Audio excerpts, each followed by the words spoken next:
الذي خلقني فهو يهدين والذي هو يطعمني ويسقين وإذا مرضت فهو يشفين والذي يميتني ثم يحيين والذي أطمع أن يغفر لي خطيئتي يوم الدين رب هب لي حكما وألحقني بالصالحين واجعل لي لسان صدق في الآخرين واجعلني من ورثة جنة النعيم واغفر لأبي إنه كان من الضالين ولا تخزني يوم يبعثون يوم لا ينفع مال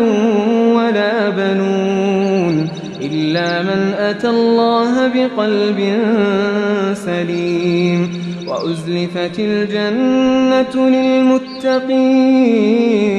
وبرزت الجحيم للغاوين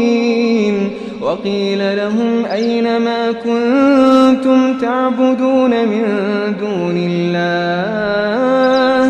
هل ينصرونكم أو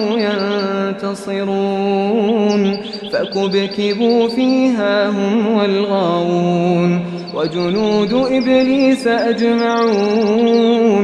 قالوا وهم فيها يختصمون تالله إن كنا لفي ضلال مبين إذ نسويكم برب العالمين وما أضلنا إلا المجرمون فما لنا من شافعين ولا صديق حميم فلو أن لنا كرة فنكون من المؤمنين إن في ذلك لآية وما كان أكثرهم مؤمنين وإن ربك لهو العزيز الرحيم.